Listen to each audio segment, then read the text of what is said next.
Hello and welcome to our daily devotion from Good Shepherd Lutheran Church in Lincoln, Nebraska. I'm Pastor Adam Moline. Today we're going to continue our look at the different things that are here in the church sanctuary. We've moved up from the main floor of the church sanctuary up into the balcony. We're going to be here for a little while. We're going to look at a few things. Hopefully next week we're going to look at the organ and the piano and talk about why we use those with our worship as musical instruments. But today we're going to look actually down at the main floor of the sanctuary from above. And the reason that we're going to do that is we're going to look at something that you probably don't think that much about, and that is the altar rail. You can see it here behind me, the altar rail, as it goes around the entire altar area. And that altar rail separates the front part of the church from the rest of the church. And it is there for a purpose. It kind of gets its background from the Old Testament times when the temple and the tabernacle were the place of worship. Now, the temple and the tabernacle were built according to God's own word, to the design that God had created. And specifically, the things we want to think about are the holy place and the most holy place. The holy place was the main floor of the building, and the most holy place was the place where the Ark of the Covenant sat, up in the front. The most holy place was a perfect cube. At the time of Jesus in the temple built there, it was 30 feet by 30 feet by 30 feet, a perfect cube. And that perfect cube then is also reflected in the book of Revelation when we see again the new heaven and the new earth, and that as well as a perfect cube. And the idea is that this place that is the same height, width, and length is the place where God dwells. And because it's the place where God dwells, it's reflected in the Holy of Holies, it's reflected in the new heaven and the new earth, it's reflected in the tabernacle and temple.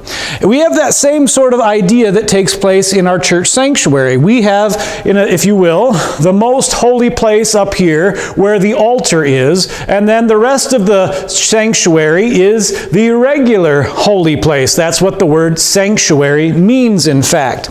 And between the Holy of Holies and the holy place in the temple, there was a veil or a curtain. Between the Holy of Holies and the holy place in our church sanctuary, we have not a veil or a curtain, but instead we have an altar rail.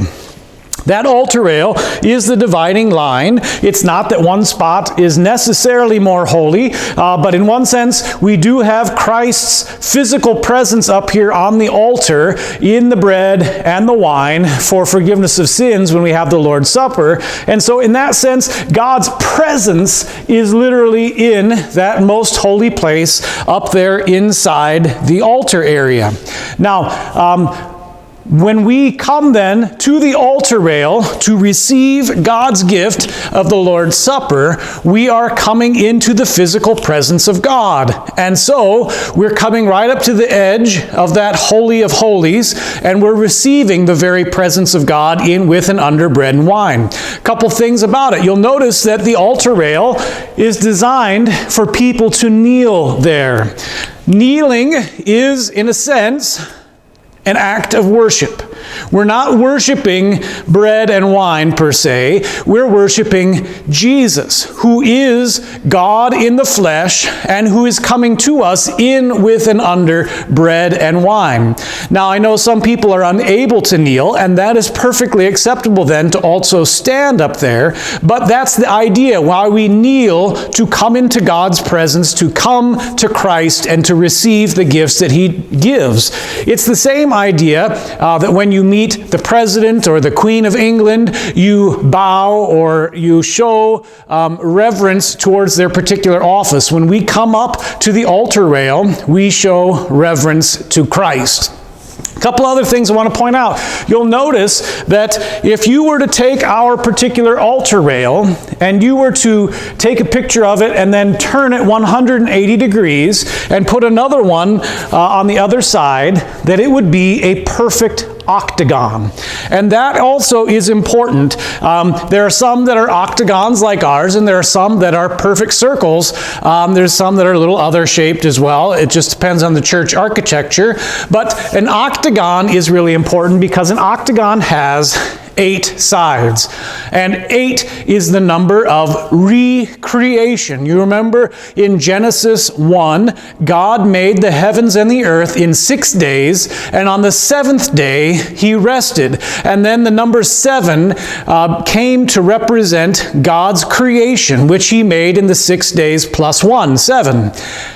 Jesus then, in Holy Week, he enters into Jerusalem on Palm Sunday. He's there preaching all week. He's arrested on Thursday night, Friday morning. He's crucified, and then he rests in the tomb on the 7th day and rises from the dead on the 8th day. And the idea with Jesus rising from the dead is that all of us in Christ also will be raised from the dead, and we will go to that new heaven and new earth, the new creation, the recreation of the way things ought to be. And that number 8 then represents that idea.